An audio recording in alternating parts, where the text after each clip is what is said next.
For the past 2 weeks or so, I've been refinishing the cabinets on these Vandersteen Model 5 speakers.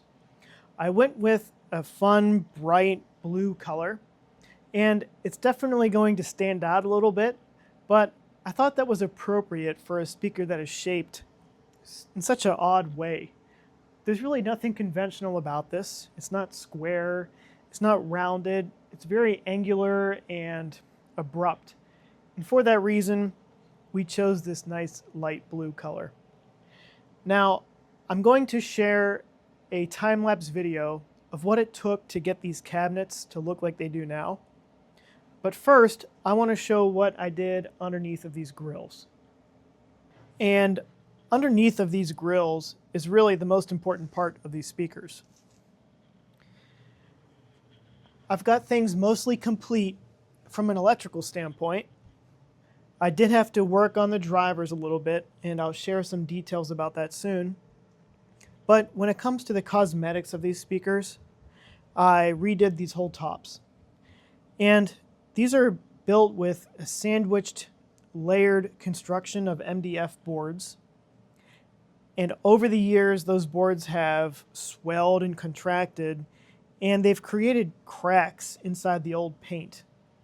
So I again took some artistic liberty and decided to repaint the tops of these speakers with this textured metallic black paint.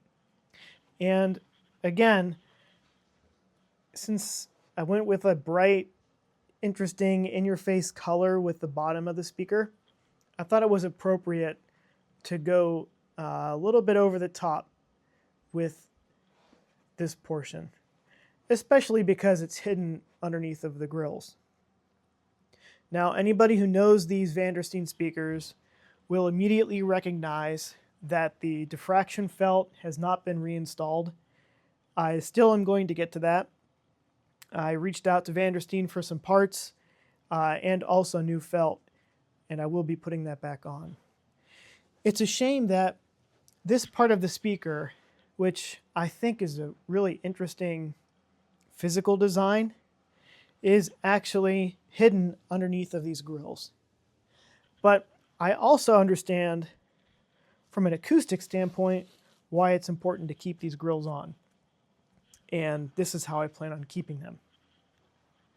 Now, I'm going to go over to the workbench, talk about where I am with the powered amplifiers, and then share the time-lapse video I created of the cabinet restorations.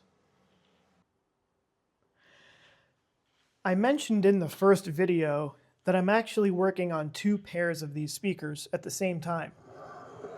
Here are 4 crossovers, and I have them labeled so they go back into the correct speaker. And Vandersteen uses a unique battery-biased approach on these crossovers. And of course, batteries need to be replaced, so I'm replacing them as a matter of maintenance.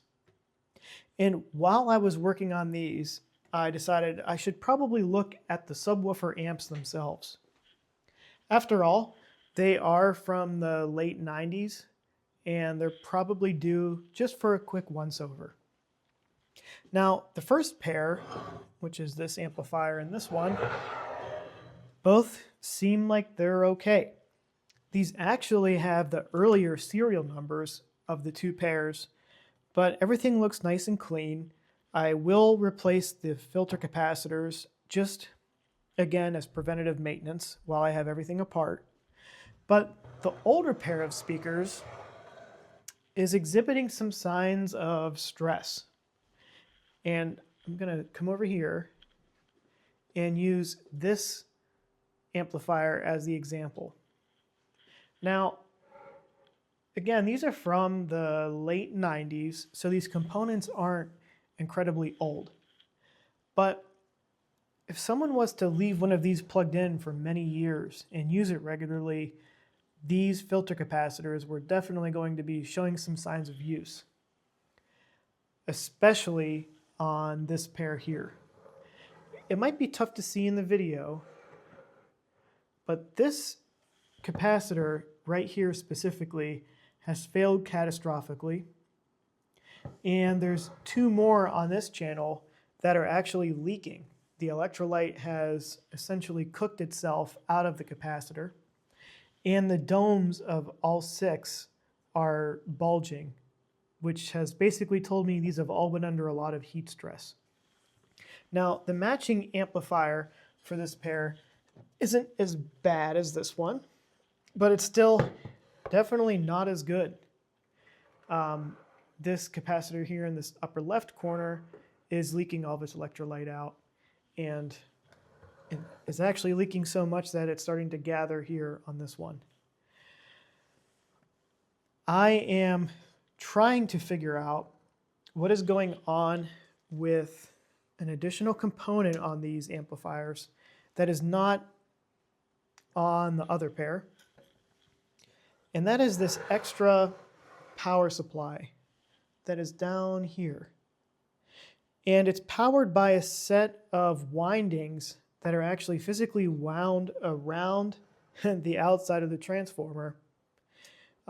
This AC is then fed into some rectifiers and some voltage regulators and then filtered before it's fed back into the amplifier circuit.